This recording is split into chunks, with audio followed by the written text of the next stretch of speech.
And I know that the narrative that Trump is playing 4D chess and we're all too dumb to figure out what's going on is popular. But it's really hard for me to understand. We're taking this risk. Somebody actually said 5D chess. I'm like, what 5D chess? What the fucking dimension is 5? Anyway, people want manufacturing back, but they don't want to do it. They don't want to do it themselves. Yeah, exactly. There might be a wee problem, boys. Come on, just slam an iron brew and let's do this, boys. Hide your kids. Lock the doors. You're listening to HR's most dangerous podcast. Chad Sowash and Joel Cheeseman are here to punch the recruiting industry right where it hurts. Complete with breaking news, brash opinion, and loads of snark. Buckle up, boys and girls. It's time for the Chad and Cheese Podcast.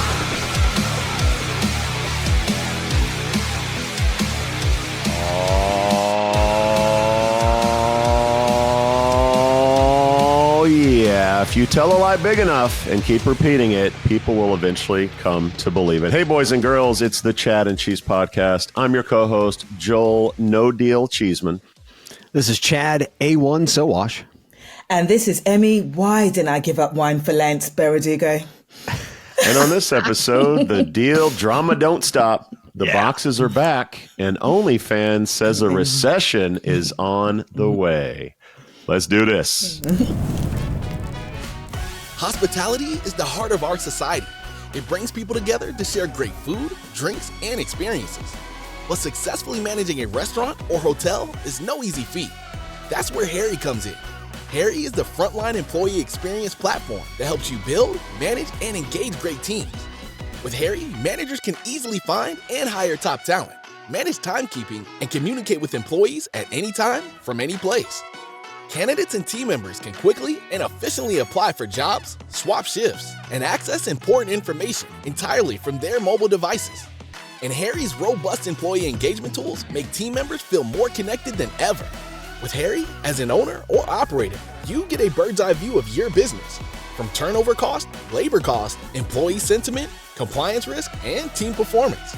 Run your business better by understanding the power of your people. Because when your team is the heart of your business, Harry is the heartbeat. See how it transforms your business. So, Emi, before you came on, I was telling Joel that last weekend I went with a bunch of guys and we went paintballing. Ooh. And I think, and I want to get your feedback there, you think that we should have like a Chad and Cheese tournament where people can actually sign up and they can prospectively shoot Chad and Cheese. Dude, you get hurt. You get hurt in paintball, man. What are you talking about, dude? I'm tender. I'm sensitive to paintballs. No. Honestly, is this a serious thing? Are we going to do this? Because people are going to pay for this. I'm not going to lie. They will. Yeah, 100%. Can I go first, though? Really? Emi, I thought you were supposed to be a fan. Is this how we're doing things? No. We're friends, but I'm not going to pass on the opportunity to kind of shoot paintballs at both of you. Oh yeah, no, it's a blast. It is a blast. Anyway, we can do it like remember the Predator movie, Chad, where they released the convicts in the jungle and then predators would hunt them. Like you could drop us in a field or something, a woods. Maybe in Nebworth at Wreckfest, we could drop us and pay. For all the companies we've destroyed, they can pay to come shoot us with paintballs. Can you imagine who's going to come after you? I mean, Jesus. I won't be. Indeed, will have 6 teams. The thing is, they have to be employees. They have to be. So you're not sending fucking black ops motherfuckers. Yeah. The CEO has to put on some fatigues. Oh yeah. I can see how he's doing it. Yeah. Sure. That'd be hilarious. Oh. So Chad, I see you've got your Buckeyes jersey on. I'm assuming you saw the JD Vance fumble of the trophy on TV. What do you think of that? Well, first and foremost, I mean, okay. Come on, man. I mean, Jesus Christ. You get a trophy handed to you, right? You don't just grab the base, you grab the base. I mean, the guy, first off, the guy's a fucking loser in the first place. He's never held a trophy in his life, and that's probably one of the reasons why he dumbass. Oh, fuck. He dropped it. I know. Of all the visits of teams throughout the years to the White House, I've never remembered any president or vice president dropping the trophy. And Yeah. he's an Ohio senator. So that was very apropos. I think it's hilarious. Thanks for reminding me about that. Jesus. It is. God. It is quite funny. So you two are hungover. Let's set the stage here. You two are hungover, and I'm nursing like day 3 of a cold. I went to Canada on spring break, and I think I got the Toronto flu or something. Yeah, don't know what that was. We are on form today. Yeah. By the way, Canada is on full anti-America alert. By the way, there's a place there called Boston Pizza. Okay. And it like huge sign like Canada owned since 1972 or something, even though it's called Boston Pizza. Yeah. Uh-huh. Yeah. I will tell you though, for all the boycotting that's going on in Canada, they are not boycotting Chipotle. They are not boycotting Chipotle. Chipotle is above all else. Exempt. Yeah, they're exempt from all hate. Chipotle, of course. Yes, that's right. Kind of like Apple gets the exception for tariffs, and Chipotle gets it from Canada. The one thing that can bring us all together is Chipotle. Like let's be honest. Point. You say that I've never had it before, so I'm just hearing about it from you. Started. What? Don't get started. Don't get We don't started. have that in London. Wow. Have I broken your heart now? Do they not have it in Britain? I thought there was one next to the Five Guys, next to the. Oh, jeez. Not that I've heard of. Like maybe, but I'll Google it later and see, and I'll let you know. But I swear to God, no, never. KFC, man. They're big on the KFC. And the McDonald's. Do you know what? Yeah. I'd still do like a chicken drumstick. Yeah. Well, tons to cover this week. So what do you say we? Is it time for shout out? Yes, shout out. Sponsored by our friends at Kiora. Speaking of the Great White North, text recruiting made simple by Kiora. Kiora. Over 80% of you watching right now, you watch over and over. We know you do, but you haven't liked and you haven't subscribed. Let's do that. Let's do that now. I'll go ahead and lead off with shout out. So my shout out goes out to the fine institution of Harvard. Oh, Harvard. You've probably heard of it. America's oldest college, widely known as maybe the best college in the country. So Stella and I, Chad, again, go back to Ohio State. Stella has Michigan as one of her schools that she wants to visit, which is fine with me. It's a good school. Arguably top 5 public school in the country. So from London, Ontario, we drove to Ann Arbor, and it was just so great to see like American institution, like the buildings, the students, the learning, just all of that. It really made me appreciate the American system of education. And depending on the list you look at, America's institutions are like 65 to 75% of the top colleges in the world are in America. It's one of the foundations. When I think of the pillars of what makes America, America, it's education, it's rule of law, it's sort of the flow of capital, and it's free speech and freedom of the press. And to see, I assume people know the news, the Trump administration is going after Harvard. They went after Columbia. Harvard, thankfully, has like a $50 billion trust, or like bucket of money they can fight this, and they probably have a few lawyers that would like jump at the chance to like take on the Trump administration. So, shout out to Harvard for fighting the good fight. And you've probably seen this, Chad, as a Big Ten fan as I am. The Big Ten is creating like sort of a university NATO, like. The Big Ten schools are getting together. Yeah, like Indiana, Michigan State's on board. I think Iowa, Michigan, Ohio State, which I think has to be the two main ones that have to join. Like I think they're voting on it this week. But the Big Ten is joining forces, basically saying if the administration goes after one of us, they go after all of us, and we pull our resources to fight that. So I believe Americans' institutions can hold. I think they're going to be tested like they have never been. And it's good to see Harvard not roll over. I think we should all be rooting for Harvard to take on the administration. I mean, from their tax status getting taken away to no international students. I mean, Trump and the administration is pulling out every stop to basically put a hurt on education. And that is one of the American pillars that I would hate to see crumble in the wake of the Trump administration. So go Harvard. Go Crimson. And it's very fitting, Joel, that you're talking about education in the US of A, because my shout out goes out to the Secretary of Education, kids. Oh, no. You pro wrestling tycoon. Yes, you heard me right. Pro wrestling tycoon is in charge of the U.S. education system. And during an interview, she talked about, oh, hell, screw it. I'm just going to play this stupid thing. This hurts. Okay. You're going to make me hungry at lunchtime, aren't you? You're going to make me. I think it was a letter or a report that I heard this morning. I wish I could remember the source, but that there is a school system that's going to start making sure that first graders or even pre-Ks have A1 teaching, every year starting A1 that far down in the grades. And that's just sounds awesome. It's a wonderful thing. Sponges. They just absorb everything. And so it wasn't all that long ago that we're going to have internet in our schools. Now, okay, let's see A1 and how can that be helpful? How can it be helpful in one-on-one? Okay. You're not going to fall for the banana in the tailpipe? She was talking about AI, kids.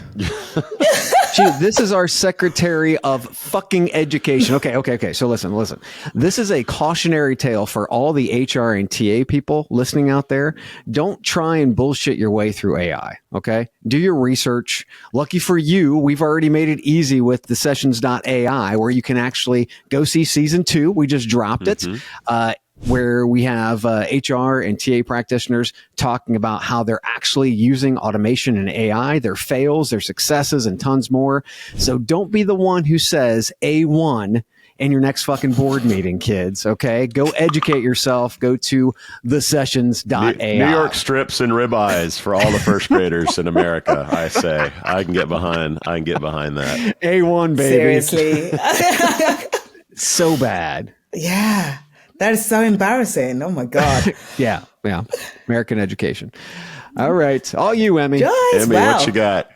My shout out is going to go to a Democratic representative and by the name of Lauren Ashley Simmons. So to be honest, I never heard of her until actually late last night. I was actually in bed watching TikTok, and then I came across this and I was like, "Ooh, this woman is fire." So basically, for anyone who doesn't know, she actually absolutely schooled this Republican Andy Hopper is his name. Yeah. Actually, go ahead and play it. Yeah. All right, let's do it, kids. Roll that beautiful bean footage. I don't even know what that means, ma'am. So could you explain that? I mean, I would like an explanation. Please explain it.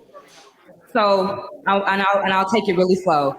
Since the beginning of time, have been born with either ambiguous genitalia or with or without ovaries, both. And so those people, from a biological standpoint, exist. They're not mythical. It's not something we're making. That's why I asked you about gender or sexuality, because again, one is a social construct, one is more scientific based. So that's why I was asking. So gender is not a social construct. It's firmly rooted in biological reality.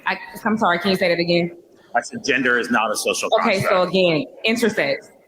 Are intersex people, what about when we were talking about two biological sexes? What are we talking about when we're regarding intersex people? Yeah, could you explain it one more time? I think we all would like to have an explanation where we can understand. Oh my fucking God. Oh, this is your American education system. This is your government. These are the people. The guy doesn't know what intersex means. Hold on. Texas is a little bit of a side show for the. Okay. Okay. So I mean, just to give a bit of a I would say California is a little bit of a left turn from the rest of America. But I mean, so just to give a bit of a background for people who haven't seen the full clip, I mean, definitely go onto TikTok and find it. But this Andy Hopper, so this Republican Andy Hopper, he's trying to pull funding from the University of Texas. Mm-hmm. So why? Because they are offering LGBTQ plus studies and DEI programs. So Lauren Ashley Simpson is like, as you see there, challenging him. What about people who are intersex? And he, like he said, he cannot explain. He doesn't even know what intersex is. I think it is confusing it with being transgender. And then he then goes on, I don't think we played it, to say that that, they're still XX or XY chromosome. Mm-hmm. And then his Republican colleague said, Andy, that's not true, publicly. And it's like, you were dumb as fuck. Honestly, I learned this in when I was 11 or something. I'm like, how? So again, shout out Lauren Ashley Simpson. The sad part to me is that people will focus on saying, well, the intersex population is less than 1% probably. Yeah. The battle here is for the control of the educational system of America. And I would argue that what Germany put as Jews is now woke. And woke has become the parallel enemy. To me, that's something everyone, or at least the right, can get behind. So when I hear stuff like this, I think the knee jerk is to say well, it's such a small group. What's the big deal? It's a much bigger deal because they're people. If the government, they are people for sure, but the government control, the Reich took over the educational system when Hitler took over, and they put in jail any teachers that went against anti-Jew education, pro-Germany. So it's not that it can't happen here. It's trying. What scares me is that the road that we're on is incredibly scary. It's much bigger than just a 1% of the population. We're talking about a major shift. There's a reason why Albert Einstein came to America from Germany, because he saw what was happening in Germany. And if we start losing our brightest minds because of this kind of trend, it's really, really, really bad. So I would invite everyone to think of this in a bigger context than just an LGBTQ issue, because I think it is. It 100%. is. Yeah. And no matter what kind of sex you are, you can get free stuff at the Chad and Cheese. You know why? Because we love y'all. Love the segue. So remember, always free at chadcheese.com/free. T-shirts from our friends over at Aaron App. Those slothy guys over there. T-shirts by Aaron App. Bourbon barrel aged syrup from Canada. The good stuff from Canada. It's barrel aged, bourbon barrel aged from Kiora. Don't wreck our show, you hoser. Craft beer from the job data geeks over at Aspen Tech Labs. Gotta love those guys. 2 bottles of whiskey from Van Hack. And if it's your birthday, oh, wait a minute, Emmy, you might win some rum from Plum. That's right. But you gotta go to chadcheese.com/free. I know I can. I can feel it all the way down in my plum. Oh, yeah. All right, guys, celebrating another trip around the sun. Our listeners, Barry Doctor. I like that. Barry, Dr. Detroit. Rick Cosmo Kramer, Jason Crowell, Jonathan Chen, Andreas Iriarte, Mike Kleber Lang, Brian Moore, Dave Lowry, Jonathan Zilla, and our own Emi Beredugo. Happy birthday to you. How's it feel to be 29 Mrs. again? President. Oh, I love it. Happy birthday to me. My best Marilyn Monroe. Oh, I love that. Thank you so much. And it feels wonderful to be 29 again. I think I've been 29 for about, 10 times. And it's like, I'm just going to stay this year, stay this age. I love it. Absolutely love it. And Joel, are you not going to sing to me either? I mean, I can't just have Chad singing to me. Well, I have a little special prize. It's never good enough. It's never good enough with this one. First she wants to shoot us, then we don't give her enough love. I mean, the my God, shooting was your idea, not mine. Straight to events. I am. You put it in my head. I'm like, calm down back there. Don't make me pull this podcast over. Unleash is coming. Be a wee problem, kids. Boys. Unleash is coming May 6th through the 8th. What are we going to be doing at Unleash in Vegas? Joel, what are we going to be doing? That's right. Where are we going, boys? On Wednesday the 7th, we're going to be spending the morning in a suite at the Cosmo filming a new sessions season with the team over at Smart Recruiters. That night, we're going to have a film VIP wrap-up party. More deets to come for the VIP party. But there ain't no party like a sessions wrap-up party. You hear me? Then I feel you. I'm picking up what you're dropping. We're also going to be hosting 2 talks. That's right, not 1, but 2, with our friends over at Gem in the Gem booth on Wednesday the 7th at 3:30 p.m. Probably just in time to get some beer, and then Thursday morning at 10:30 Vegas time. That's right. So if you're coming to Unleash, look us up. We're going to be having a blast. And if, this is the fun part, if you're wanting to go on to Unleash and you don't have passes yet, guess what? I've got something for you. Hey, Chad and Cheese listeners, this is Kennedy Cook with Unleash. Right now, we are offering free complimentary HR and PA leader passes for you to come to the show on May 6th through 8th in Viva Las Vegas. Hit me up on LinkedIn or over email, Kennedy@UnleashAI. See you in Vegas. And just to be clear, when she says hit me up, she doesn't mean for a date, guys. That's my daughter. It's my fucking daughter. Don't even think about it. I will have your ass. Okay. But yeah, no, you can get obviously Kennedy Cook on LinkedIn. Message her very professionally and ask her for passes. We're going to hear about it if it's not. We're calling you out on the show if it's not. Oh, yeah. I want a free pass to wherever she is. That's like beachside, ocean. Where was that? That's Brighton, UK. It's beautiful. Okay, never mind. Yeah. English beaches. Sorry. What do you mean? It's a pebble dash beach. It's beautiful. You don't need sand when you got pebbles, you know? Oh, Brits get so mad when you like diss anything Britain. Yes. Because this is the best country in the world. Sucks. What are you talking about? That sausage is amazing. If that's the case, then why do you come down to the Algarve every goddamn summer, Britain? The entire country comes there. Stop it. Just stop it. No, don't stop it. It's good for business. I'm saying nothing. Let's get to topics, shall we? Yes, topics. It's all right. Well, the clown show continues. Bozo. All right. Where's Bozo? Earlier this week, Deel CEO Alex Bouaziz was apparently on the lam as bailiffs couldn't find him to serve up a nice hot lawsuit.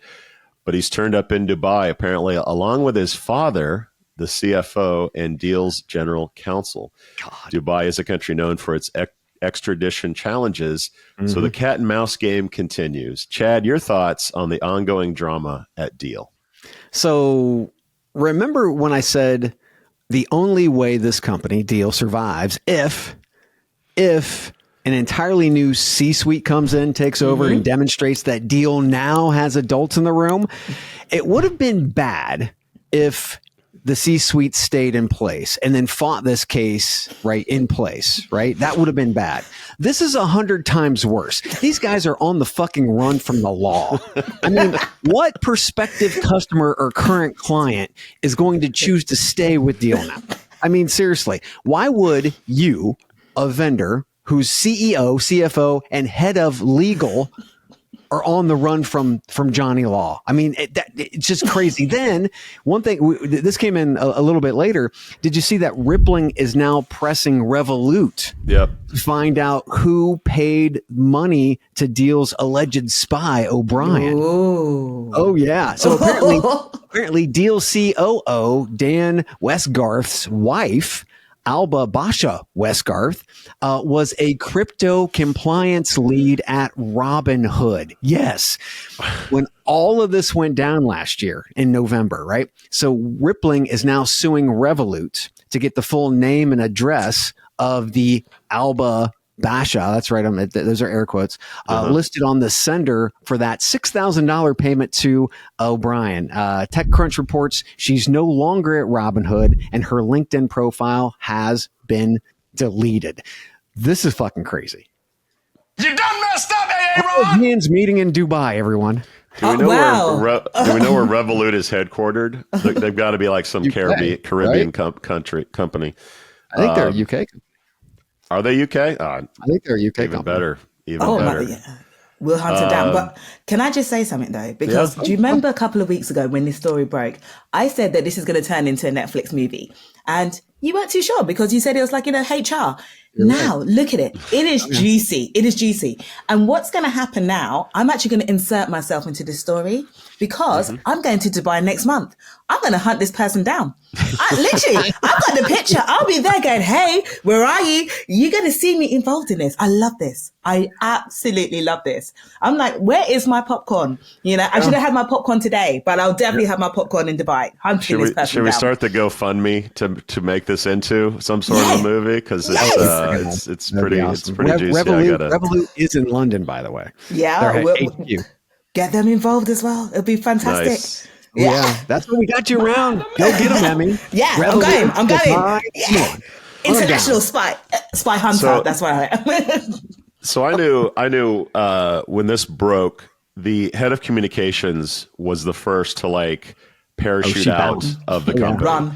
And her name is Elizabeth Diana. And she was, when I was like all on the Deel train, she reached out, sent me this shirt, which I have customized for the show. Hopefully you're watching that on YouTube. But she jumped ship, and her background is Instagram, Facebook, Google. Like she's worked at some real serious companies. So I knew when she jumped ship, and I bet she had a ton of equity, a ton of like incentives to stick around.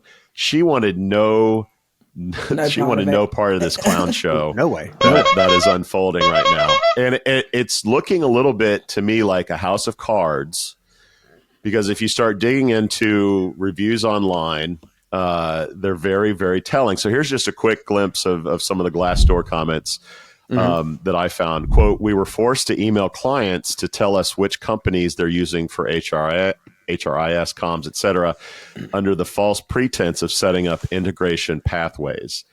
So even like the frontline workers were in charge of like getting information. And another one that I saw was that they ask you at Deel to give them a 5-star review on Glassdoor as soon as you join.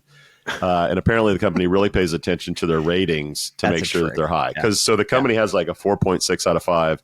Yeah. And Bozo has a very high positive, favorable rating as well. So I'm sure not only was it give us a 5-star rating on Glassdoor, it was give our CEO a very high rating as well. So this is starting to look a little bit like House of Cards.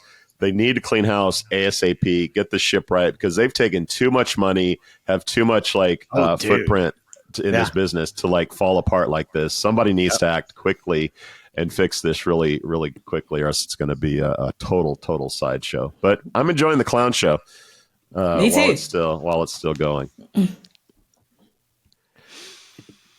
More, please. You dumbass. All right, indeed, from one clown show to another, if you will. Listeners might remember us torching Indeed for getting rid of their search boxes from the homepage.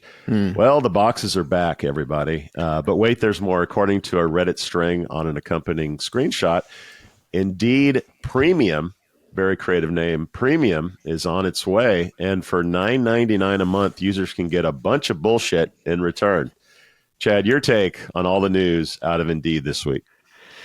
Yeah, the box is going away. That more than likely was just kind of a pilot to tell them what we already knew. It was fucking stupid. Yeah, I mean, so that was easy. On the Reddit users, one of the Reddit users commented they had performed the search, and it looked like it was Canadian only, right? So I'm like, first the tariffs, and now this. I mean, can we stop pissing off the fucking Canucks, for God's sakes? Please, let's stop. Take off, will you? We're doing our movie. Don't wreck our show, you hoser. Let's go ahead. I'm going to go ahead and pop this up. But the Indeed Premium, I'm going to go ahead and share my screen so everybody can enjoy, I think. Indeed Premium. Here you go, guys. So if you're watching on video, let's go through these. Yep. All of us, point by point. Okay. Stand out to employers. So job seekers can mark their jobs that they're most interested in, because that's a signal to employers that they mean business. What do you think about that, Emi? You think that's bullshit or what? I think it's the most stupidest thing ever, honestly. It's like, what does that even mean? It's just pointless. Who do they consult to see like whether or not this is actually necessary? It's yeah.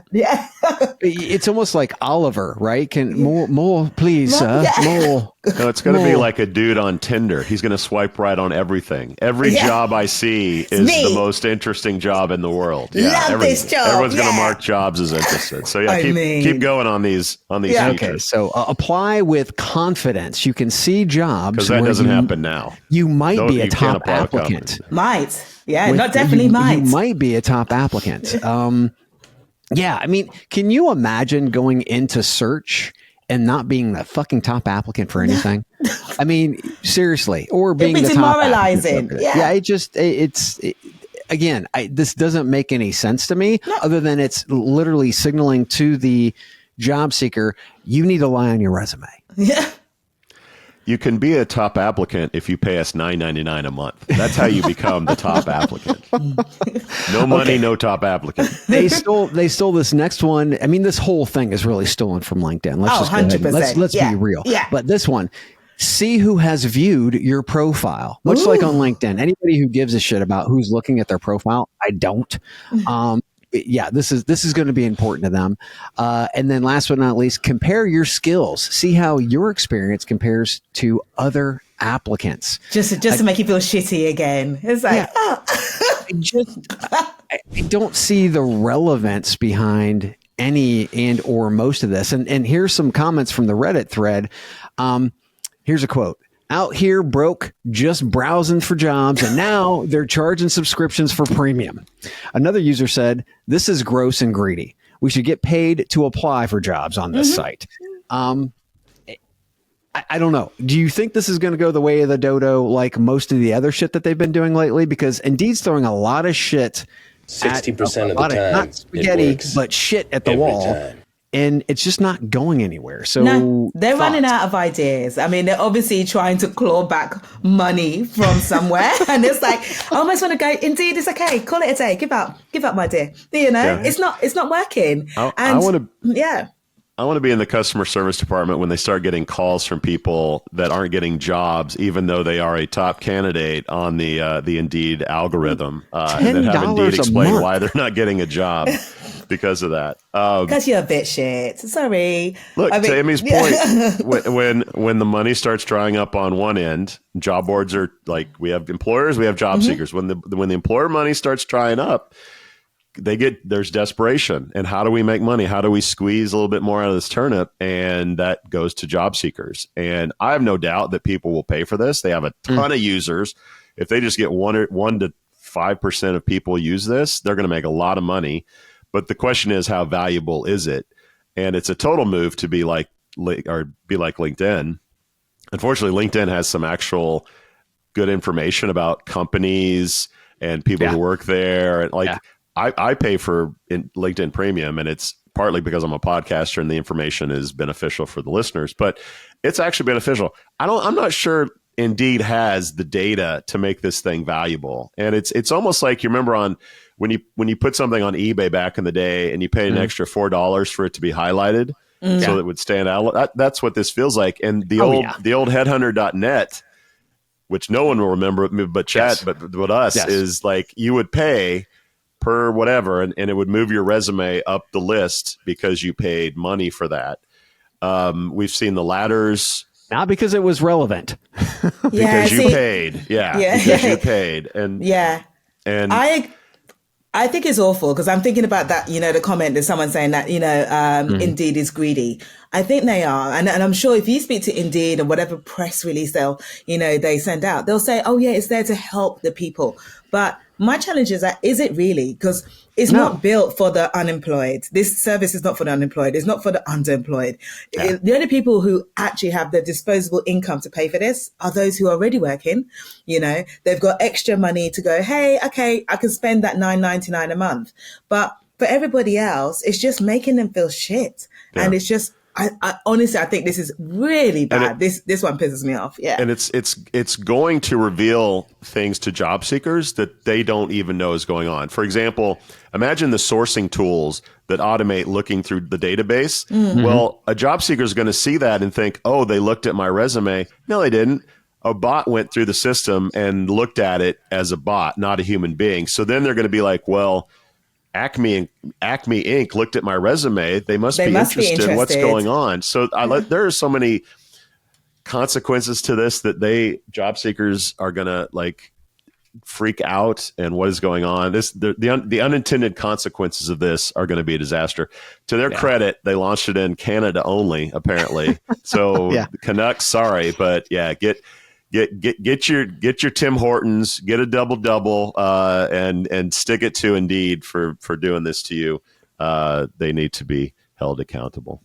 Performance was supposed to level the playing field with regard to high markets, low markets, because obviously, you know, in a market where there's a lot of clicks, the CPC is going to be lower. When it's not, they're going to be higher. I mean, you can like flow with it, right? For some reason, Indeed in their modeling is for shit. Not to mention, they haven't gone down funnel to the qualified applicant. If anybody should have this right, they have all the data. They're forcing the job seeker to actually get their information in the data. They could actually field that to make it easier to match on, to contextualize, do a lot of stuff, but they've got shit matching. It's shit matching. And it's just like, why are you focusing on new things when you got shit that you need to fix where you could actually make more money? It doesn't make any sense. It really doesn't. Yeah, they're trying to appeal to I guess a higher level job seeker. And good luck. Not going to work. I don't see this offering being something that's appealing to the people that are willing to pull out their wallet and pay for it. No. In some ways, they might be turning off the very audience that they're trying to appeal to. Exactly. Let's take a quick break. Talk about LinkedIn. Doesn't anyone notice this? I feel like I'm taking crazy pills.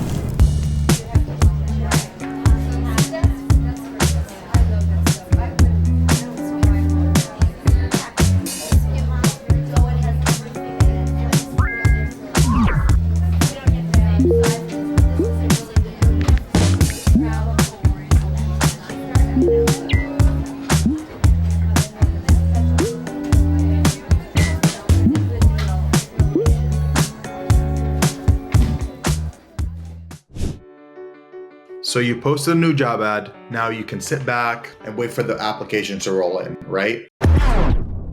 That's why we built JobPixel. Imagine showing candidates why your company is great with real people, real stories, and real culture. With JobPixel, it's not just another job ad. It's an invitation to something much bigger. Video gives you a 3 times better response rate. So instead of chasing after candidates, they'll be coming to you. And with a 34% boost in conversions, candidates aren't just looking, they're applying. And if you're worried about people clicking away, don't be. Our videos reduce bounce rates by 25%. That means they're watching, they're engaged, and they're interested. 282% more engagement. Yeah, you're gonna need a bigger inbox. Finding the right candidate is tough, but with JobPixel, it doesn't have to be. Show your company's authentic story, and the candidates will follow. Let's make recruiting fun again, because honestly, it could use some help. Do you want to see how JobPixel can save you time and money while achieving your KPIs? Schedule a demo today.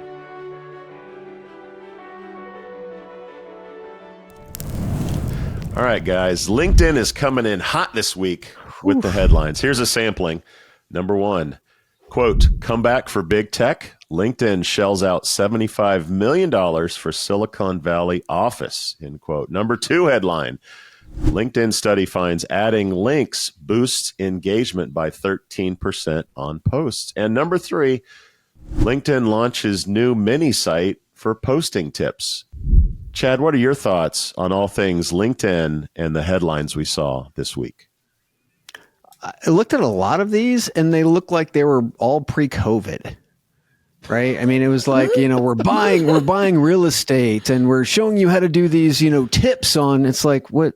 This is kind of old shit. It seems like Back to the Future kind of shit. Yeah. So again, I mean, LinkedIn, and I appreciate they're trying to give tips to influencers because they want to get more people posting videos and those types of things. But the landing page that they created, again, straight out of, you know, 2010, for goodness sakes. Oh. So just really weird. Mm-hmm. I mean, it's odd. You see these high profile companies who are churning out a shit ton of cash, Indeed, LinkedIn, and they put out just shit like this. It just, to me, they're not at the level they should be. And it blows my mind. I don't know how it happens. Rested on their laurels. Yeah. I think so. Yeah, maybe rest on laurels. I mean, I won't comment on all of them. The one that kind of struck a chord with me really is the posting, because I tell you what, I was looking at it and it's like, right, okay, this is how to boost your kind of, you know, your LinkedIn post. I'm like, great, I need to know, because sometimes I will post and everyone likes it. And then next week it's like, no one likes it. You're like, oh, fuck. You're like, it's like, what did I do wrong? Or did I just do the same thing? And this time round is telling me, oh, links get 13% more interactions. Carousels with almost like that PowerPoint slide, that gets about 45% engagement. Polls. I mean, hardly anyone uses polls, but Joel loves a poll. Oh, okay. Maybe I need to try it. But apparently that smashes your reach. So you got all these kind of things and videos, you know, it's a new thing. Everyone's into it. The problem is, when I looked at it, I went, hold on a second. A couple of years ago, didn't you just tell me something different? Didn't you say don't put links in your post because that actually decreases interactions and decreases views and engagement? So they're changing their mind in a couple of years. So which one is it? You know, and they can't make up their minds. How are we going to know how to use a platform properly? I think it changes day by day, to be quite frank, because I think it depends on the amount of content flow that's going in. And I know that there are specific days that I post that I know I will get better interaction, engagement, reaction off of than I do other days. I mean, a lot of it, I think, has to do with what content is already in the flow and what you're competing with. Yeah. I think that's the hard part. And you just got to try to make it sexy for the most part. It's marketing. It's trying to get information out there. So get sexy as in videos, pictures. Is that what you videos, pictures? I mean, even some of the literally just some of the we're going to be talking a little bit about Cato Institute information a little bit. I mean, that thing just blew up, but it was around manufacturing, and I literally just put some statistics, and people are drawn to statistics really, really quick. And they engage with it. So yeah, I mean, even if it is something boring like Cato Institute research or something like that, if you can pull out some really good nuggets, people will engage. You just need a good poll, everybody. That's what you need. So since I'm a complete whore for LinkedIn, I'll sound off on this stuff. So the first one's a little bit interesting for the fact that LinkedIn knows the trends on remote jobs. And they would not spend that kind of coin on real estate if they didn't feel really sure that the remote job thing is on the downside. And we've talked about it on the show quite a bit.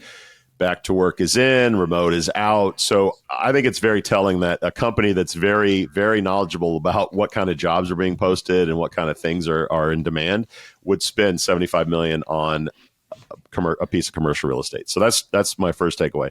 Number two, you're right. Like, for over a decade, the popular sentiment has been, do not get people off of the platform. The minute you send someone off LinkedIn or Facebook or Twitter or any of them, the algo is going to ding you because they want people to stay on LinkedIn. So I'm still a little bit cynical about this. I still think it makes sense to keep people on the platform. Maybe this one little test says differently, but everything I do on LinkedIn, I almost never post a link. I would even say that they even ding the ones that are like link in comments, and then you put a link in the comment to try to get around it. So I'm not as sold on that idea as others might be. And then the third one, I think it's largely SEO driven. If you go to Google or any search engine and look like how to on LinkedIn, there's a ton of stuff, and they're losing real estate to people on YouTube and TikTok and people like educating folks on how to use LinkedIn. So this was, to me, was an SEO play to try to get ahead of that traffic, get people actually into LinkedIn and doing the things that we want them to do, as opposed to what, the masses are telling people what to do. I think this was an SEO play and a way to kind of control the narrative with their users. Amen. All right, going back to Britain, Adzuna, a job search engine that Brits know very well, has launched ApplyIQ, some Americans too, an AI job search agent that automatically applies to relevant jobs. The company says ApplyIQ uses large language models to match users with jobs based on skills, experience, and career goals, ensuring only the most relevant applications reach recruiters. Chad, you have some insight on this. What's up? Yeah, I want to thank Doug for being so responsive, CEO of Adzuna, for being so responsive to my questions earlier this week about ApplyIQ. I feel like this is Adzuna's glide path toward charging for qualified slates. They're not quite there yet, but and I believe every job site, every vendor should be moving in that direction. It's around qualified slates as opposed to clicks and spamming with as many job seekers as you possibly can. The big problem that I see that might happen here is Adzuna's adding auto apply. And that could get sketchy around candidate intent coming with some employers, because some employers are really big on candidate intent. If a machine does it, the candidate, the actual human, didn't intend to apply. The machine's just doing it for you, right? So I've actually heard stories from many employers and talking about this over the years that I've called candidates. This is a recruiter. I've called candidates and they had no clue they applied for a job. Right. Which means the candidates hasn't researched it. They don't know about it. It's just one of those things where it's like, possibly we're going a little too far. Although I do think we will be moving in this direction. I think it's just really early. So I think Doug and team, I do like moving toward qualified slates. The auto apply might be a little soon. Yeah. See, I just want to pick up on the comment that you said, Chad, because you said that, candidates sometimes are called by recruiters and they don't know that they've applied for a job. But that might not just be the case because of automation. That might be because it's a shitty market. They've just tried their luck. And, and so, it's a case of like, okay, who the fuck did I apply to? Who's calling me? And then, so I'm not so kind of hung up from that point of view.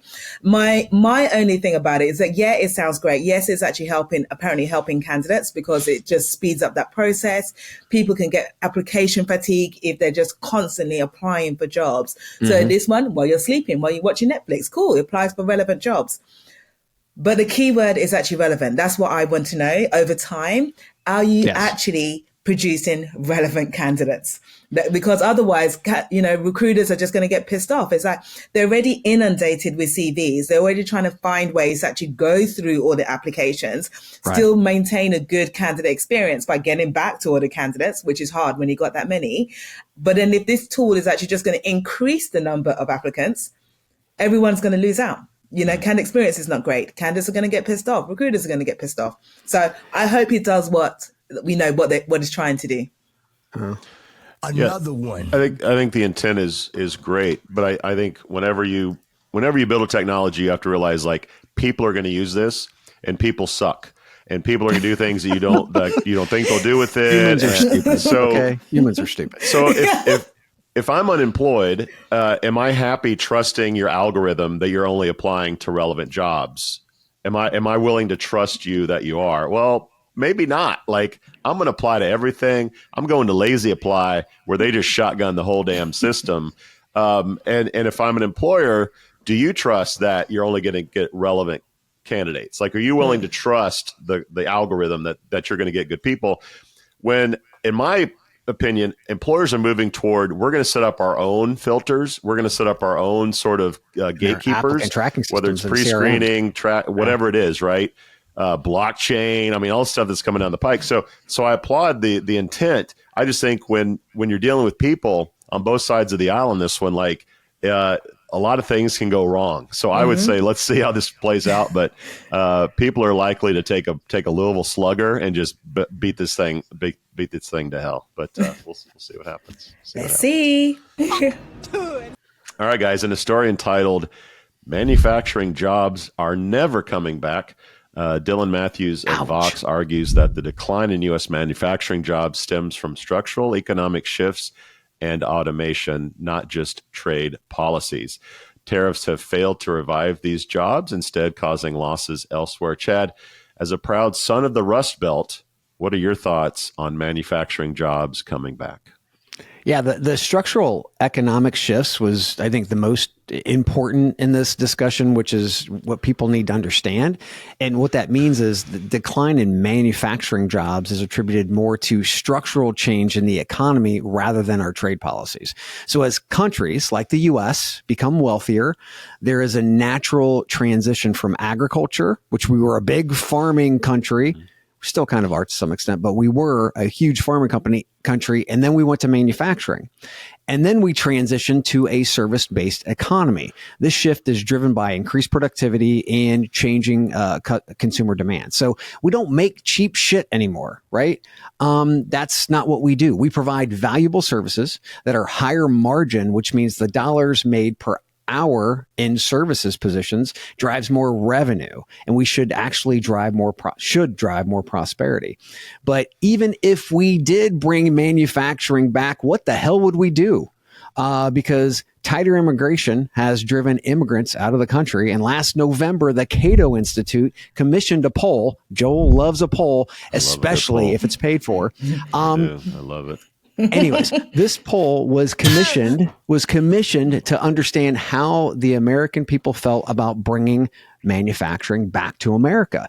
And the report found that 80%, very big number, of Americans say boosting manufacturing jobs is great for the country. Yet only 25% said that they would actually do the jobs. Okay. So here's something that's even more interesting. Than having 600,000 jobs open, blue collar workers make up 27% of America's workforce. And that's from the AFL-CIO, right? Here's a math breakdown. If only 25% of the U.S. population want to work in manufacturing jobs, and currently 27% of them are already in blue collar positions, what does that mean? It means 2% of the people want to get the fuck out of blue collar jobs. Right? So we need more people, and we're actually retracting. So this is again, we're not training the next generation. People want to get out of manufacturing. And yet we don't have the supply chains that are actually set up here to make it more efficient and smarter and cheaper. We don't have any of that. So this is where we're at, kids. Doesn't anyone notice this? I feel like I'm taking crazy pills. I do. Yeah, yes, I agree. There's lots of crazy pills taking place. But okay, so this is my question to you. You both put up really logical arguments, and I 100% agree with it. But I also think that in this kind of day and age, it's really important to try and understand the other side, because you can't change someone's opinion until you actually almost step in their shoes. Okay. And obviously the Trump administration is saying, this is going to work. This is going to work.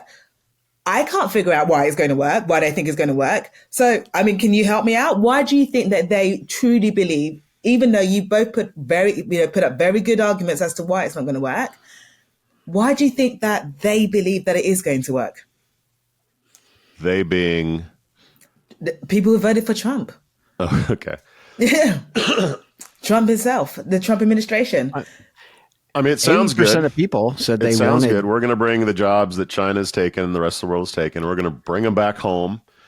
I guess it sounds good. And when I go into a voting booth to a certain number of people, it sounds great. And I do see the side of like, if we stop making stuff in this country, we put ourselves at a disadvantage if there's ever a conflict, right? If we can't make boats, planes, bullets, like that's a bad thing. And more so like pharmaceuticals, if that's all outsourced somewhere. Those. Like that, but we're talking about like 1940s style manufacturing. And part of me thinks like Donald Trump is still mentally in the 50s, back in the dark ages and 70s. Yeah. And to Chad's point, I think it was a Frank Lutz poll that like 80% of Americans want manufacturing jobs to come back, but only 25% will actually do those jobs if they do come back. So imagine if we go through this whole process of tariffs and moving factories back, and Nike says, okay, we'll make Nikes in Albuquerque, and these factories get put up and nobody wants these jobs.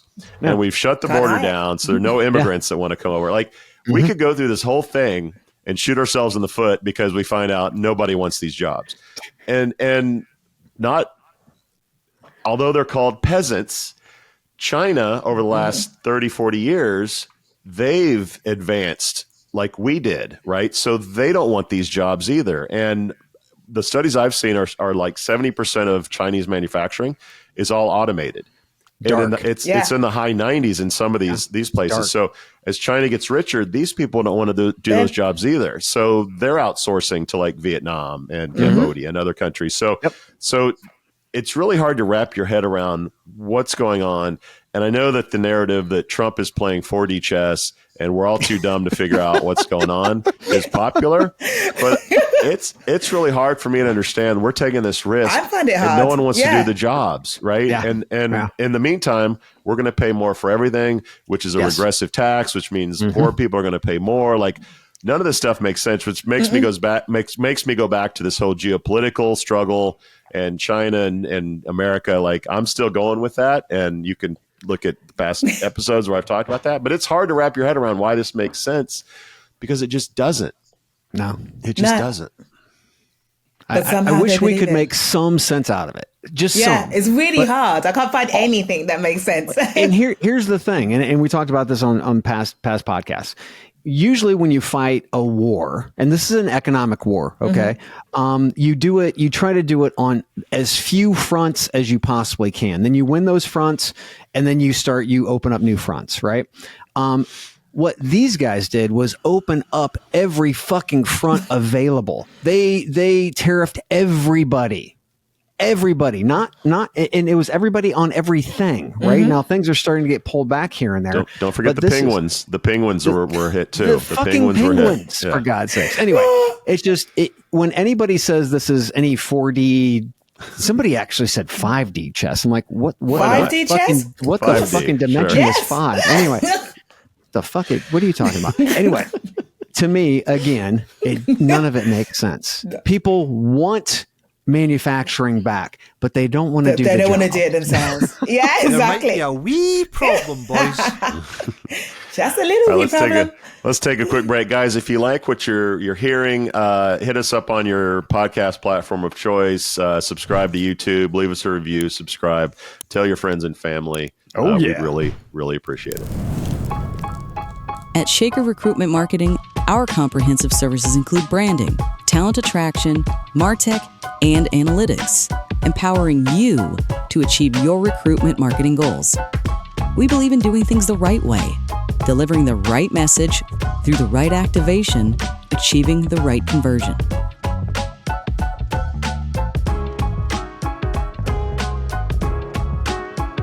For us, business is deeply personal. Our legacy is built on relationships. Together with our people, clients, and partners, we've been shaping the world of talent for over 70 years.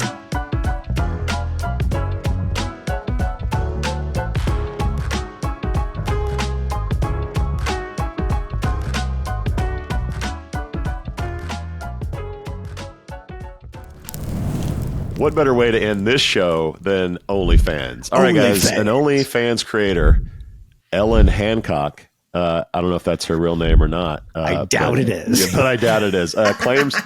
Claims that her clients' spending habits indicate a potential recession is on the way. She notes a decrease in spending and concerns about the cost of living among her clients, suggesting a tightening of budgets.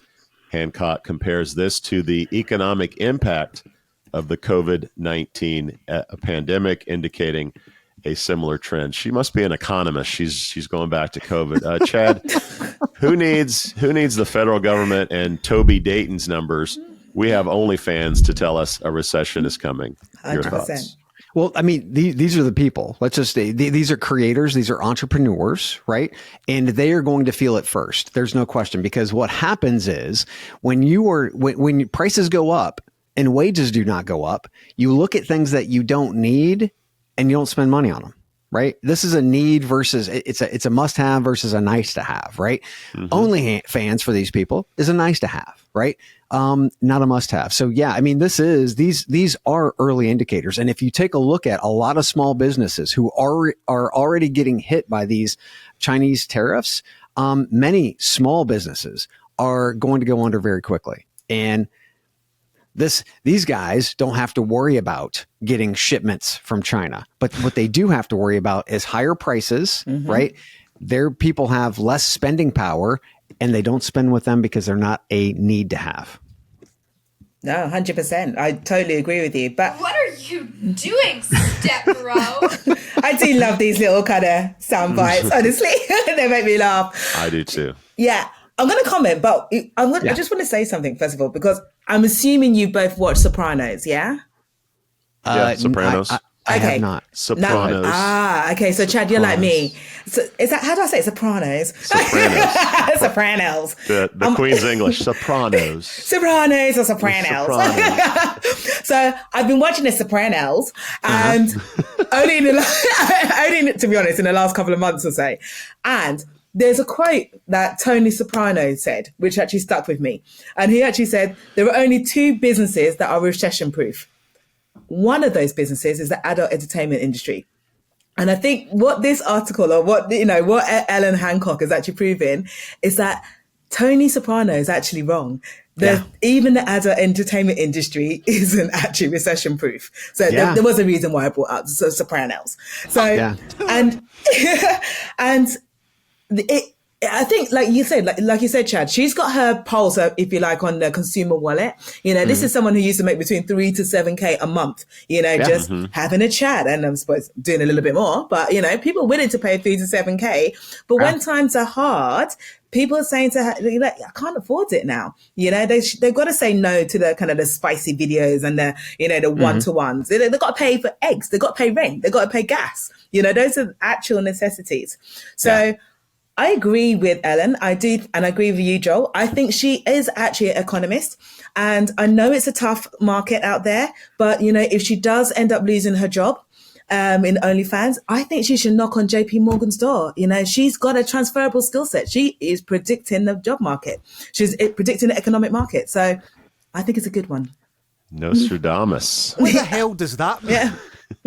By the way, if more unemployment means more people on OnlyFans, means there's more supply, and if demand is going down, like there's a bad squeeze in there somewhere. We need a balance. New trend that led me through this. Looking at this is there's a new how influencers now teaching fans how not to spend money. Like that is apparently a new trend on social media. How to save your money, how not to spend, how to do. Like there's a whole thing about buy directly from China, so your Hermes bag is $30 instead of $3,000. Like this is a trend that we're seeing, but that is a trend not nearly as awesome as my trend of awesome dad jokes, which leads me to this week's joke in honor of Deel spy and Irishman Keith O'Brien. Guys, what do you call an Irish lesbian? What do you call an Irish lesbian? Can we get a clue? Not even gonna try. I want a clue. No clues. What? Go. A Gaelic. Oh my Lord.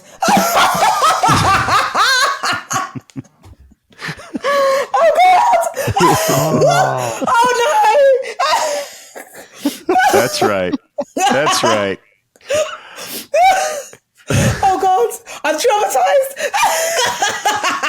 That's hilarious, though. I'll take it, guys. That's another one in the can. We out. We out. Oh God! Oh yeah, I'm gonna tell my friend that one. Yeah. Thank you for listening to. What's it called? A podcast. The Chad. The Cheese. Brilliant. They talk about recruiting. They talk about technology. But most of all, they talk about nothing. Just a lot of shout-outs of people you don't even know. And yet you're listening. It's incredible. And not one word about cheese. Not one. Cheddar. Blue. Nacho. Pepper Jack. Swiss. So many cheeses and not one word. So weird. Anywho, be sure to subscribe today on iTunes, Spotify, Google Play, or wherever you listen to your podcasts. That way you won't miss an episode. And while you're at it, visit www.chadcheese.com. Just don't expect to find any recipes for grilled cheese. It's so weird. We out!